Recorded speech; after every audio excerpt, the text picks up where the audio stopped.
Hello friends, my name Pradeep Prajapat. एक नई video के सामने आपके सामने फिर हाजिर। आज हम जो टॉपिक ले रहे हैं वो बहुत ही इम्पोर्टेंट टॉपिक ले रहे हैं और वो ले रहे हैं हम सोशल साइंस का। सोशल साइंस का ये टॉपिक ऐसा है जो हमारी पॉलिटिक्स के जो भी कॉन्सेप्ट होते हैं उसके बारे में बहुत ही ब्रीफ में और फाइनली गवर्नमेंट के अंदर ऐसा क्या होता है, हमारी क्या भागीदारी है, इतना गवर्नमेंट का जो सिस्टम होता है उसके अंदर किसकी अकाउंटेबिलिटी होती है, उस अकाउंटेबिलिटी के पीछे में क्या क्राइटेरिया है, वो सारा टॉपिक ये आंसर दे देता है और उसका नाम है डेमोक्रेसी। ये डेमोक्रेसी इसका होता है लोकतंत्र। देखो, यदि किसी भी कंट्री में यदि गवर्नमेंट रन करती है तो उसमें सबसे जरूरी है कि सबसे सुप्रीम अथॉरिटी किसके हाथ में होगी, मतलब फाइनली डिसीजन मेकिंग का काम कौन करेगा। जो भी एक डिसीजन मेकर बनना है या फिर जिसका हम बोल सकते हैं जो निर्णय लेता है, जो डिसीजन लेता है, वो सबसे ऊपर कौन होगा, ठीक है। या फिर डिसीजन मेकिंग की एक हमें प्रोसेस बनानी है, उस प्रोसेस का फॉर्मेशन क्या होगा, किसके हाथ में पावर दे, यदि पावर का डिस्ट्रीब्यूशन करना है तो कैसे करें, ठीक है। तो एक आइडियोलॉजिकल कॉन्सेप्ट है। दूसरी चीज, ये टॉपिक बहुत ही कॉन्सेप्चुअल टॉपिक है, एक पॉलिटी का एक बहुत ही धुआंधार टॉपिक है जो काफ़ी डिबेटेबल भी टॉपिक है, डिबेट में भी रहता है, विवाद में भी रहता है, क्योंकि ये एक कनेक्शन है जो जनता और गवर्नमेंट के बीच का कनेक्शन मेंटेन करता है, एक बॉन्डिंग जो होती है, ठीक है, वो ये टॉपिक समझाता है। तो अपन इस टॉपिक की शुरुआत करते हैं। नाम है डेमोक्रेसी और डेमोक्रेसी का हिंदी में मीनिंग होता है लोकतंत्र, जनतंत्र या प्रजातंत्र। देखो, जब पुराने टाइम में अपन यदि एंशियंट टाइम की बात करें तो कैसे होता था या कैसे रन करते थे। देखो, पुराने टाइम में भी यदि कोई गांव है या फिर जैसे कोई शहर है, कोई प्रोविंसेस हैं, कोई कंट्री है, तो उसका एक राजा होता था और वो राजा जो है उस कंट्री के अंदर, उस एरिया के अंदर जो भी कोई बड़ा बड़ा डिसीजन लेना था तो वो उसके हाथ में होती थी। मतलब पावर किसके हाथ में, राजा के हाथ में। राजा जो चाहता था वो जो है वो वर्क करता था।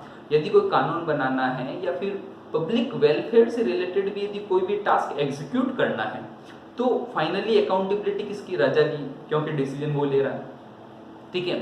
तो ये सिस्टम जो था, ये जो राजा के फॉर्म में था, अब राजा के फॉर्म में था तो उसका नाम जो दे दिया गया था। अब इसको समझने के लिए पहले हम ऐसे कुछ टर्म्स पढ़ते हैं कि किसी भी जगह पे या किसी देश में, किसी भी स्टेट में जो शासन चलाता है उस शासन के कैसे कैसे फॉर्म होते हैं, गवर्नेंस के कैसे कैसे टाइप होते हैं, वो टाइप अपन पढ़ते हैं, ठीक है। तो इसमें देखो, अपन 2-4 नाम पढ़ेंगे, वो नाम आपको बहुत अच्छे से समझने हैं। पहला है मोनार्की, सेकंड रहता है एरिस्टोक्रेसी,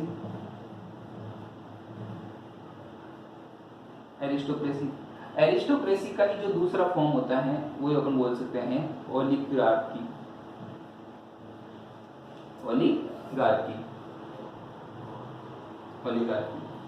तीसरा होता है डिक्टेटरशिप,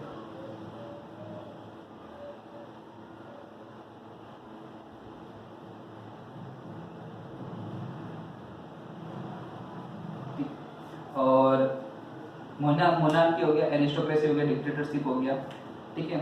और एक पढ़ते हैं थियोक्रेसी,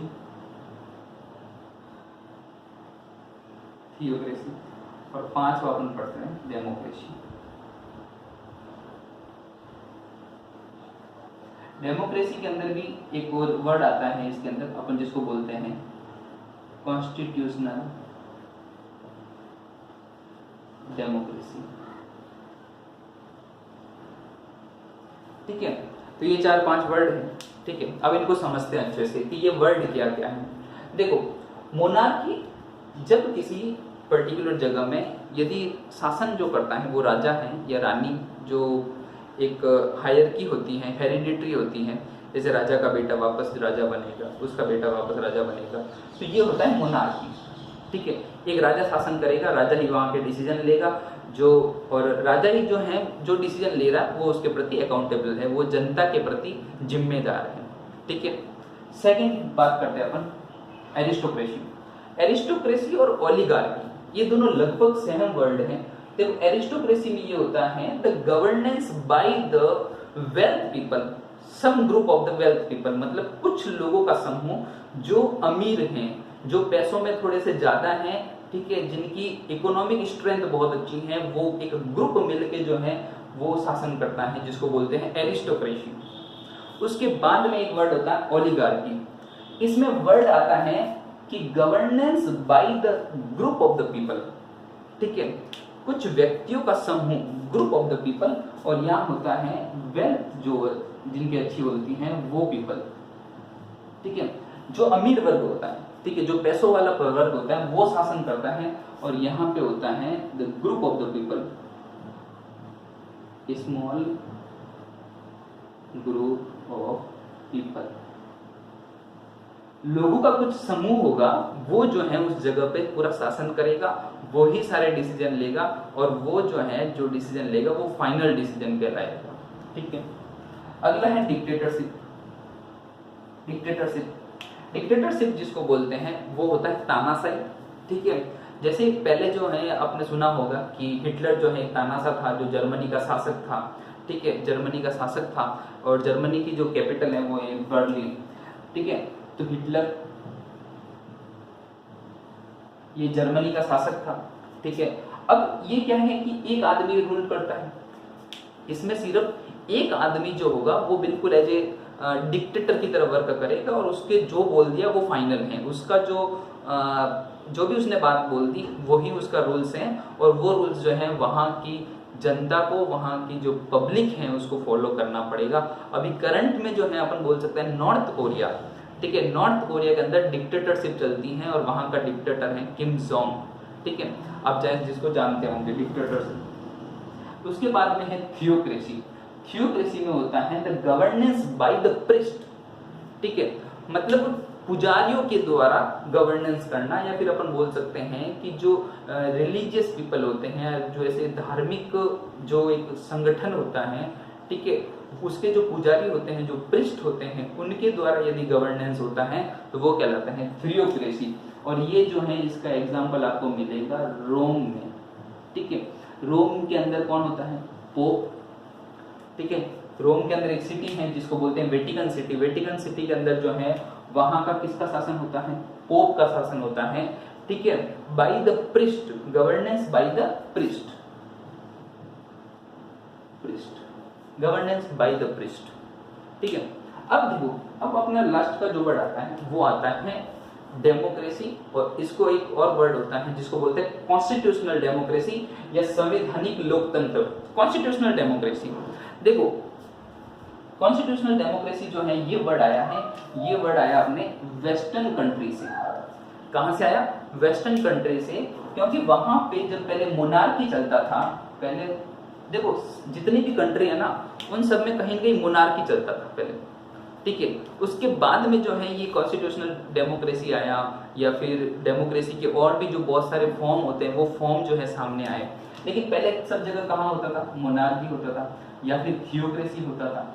तो ये सबसे ज्यादा जो है पॉपुलर फॉर्म थे, ठीक है, किसी भी कंट्री के अंदर गवर्नेंस के। और अभी जो सबसे ज्यादा रूल्ड होता है वो होता है डेमोक्रेसी, और डेमोक्रेसी के अंदर भी होता है कॉन्स्टिट्यूशनल डेमोक्रेसी, मतलब ऐसी डेमोक्रेसी जो कॉन्स्टिट्यूशन के अकॉर्डिंग रन करती है, वो वर्क करती है, जिसके अंदर कॉन्स्टिट्यूशन जो है एक बड़ा रोल प्ले करता है, ठीक है। वही वर्क होगा जो संविधान में लिखा हुआ है। पावर किसी के हाथ में हो सकती है, जैसे डेमोक्रेसी में होता है, अपन अभी पढ़ेंगे डेमोक्रेसी के अंदर की पावर जो है वो पब्लिक के हाथ में होती है, जनता के हाथ में होती है, लेकिन with the according to constitution वो अपनी पावर का यूज करेंगे, ठीक है। इसको बोलते हैं कॉन्स्टिट्यूशनल डेमोक्रेसी। बहुत सारी ऐसी कंट्री हैं जिसके अंदर कॉन्स्टिट्यूशनल डेमोक्रेसी होती है, इंडिया, इंग्लैंड, या कॉन्स्टिट्यूशनल डेमोक्रेसी। क्यों? क्योंकि भारत का एक बहुत बड़ा संविधान है और हम संविधान के अकॉर्डिंग रन करते हैं, हम संविधान के अकॉर्डिंग ही काम करते हैं, इसलिए भारत और इंग्लैंड में जो है वो कॉन्स्टिट्यूशनल डेमोक्रेसी वर्क करती है। यूएसए में भी डेमोक्रेसी है, लेकिन वो डेमोक्रेसी के अपन अभी आगे जो है उसके जब फॉर्म पढ़ेंगे, ठीक है, जब टाइप्स पढ़ेंगे तब इसको ब्रीफ में समझेंगे। अपना टॉपिक चल रहा है डेमोक्रेसी, अपन इस पर बात करेंगे।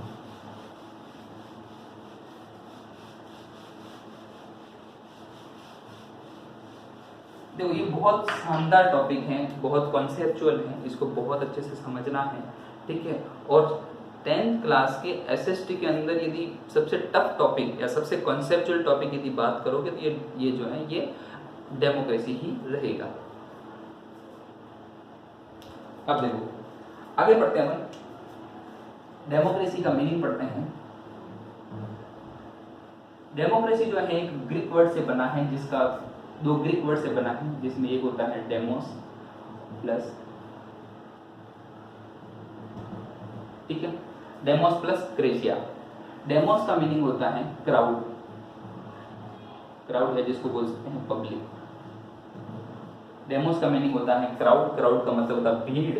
और क्रेशिया का जो है ये दोनों जो है ग्रीक वर्ड हैं, ये दोनों कैसे वर्ड हैं, ग्रीक वर्ड है। और क्रेशिया का मीनिंग जो होता है वो होता है power, power.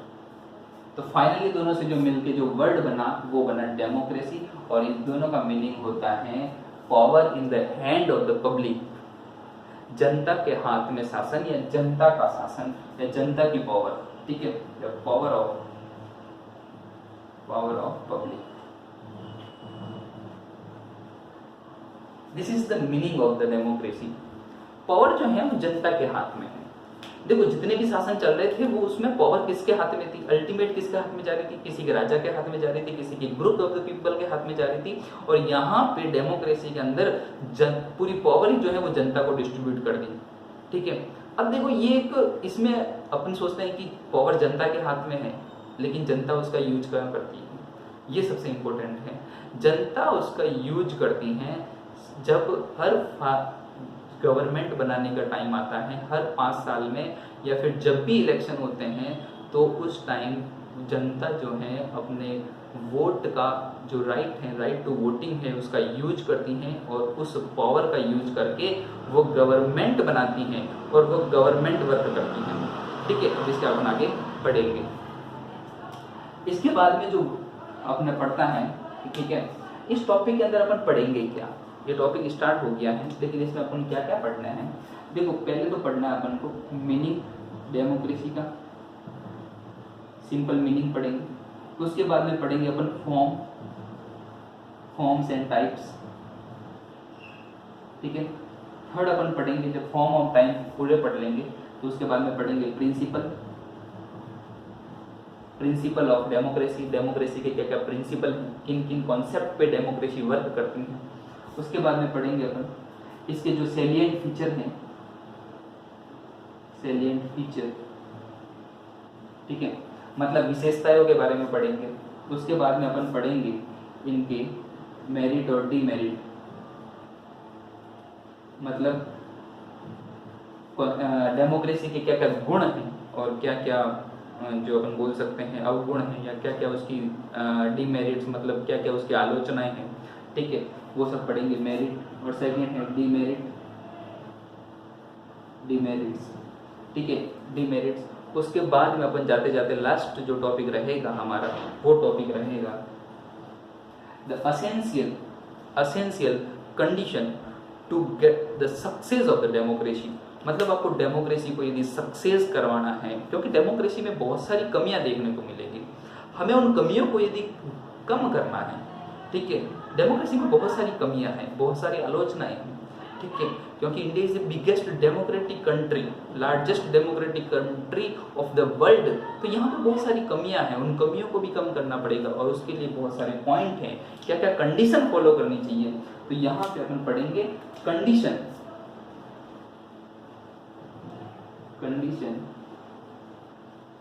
For the success of democracy. Democracy को यदि सक्सेस करना है, उसको सही से रूल्ड करवाना है कि डेमोक्रेसी जो है एक ओरिजिनल फॉर्म में रहे,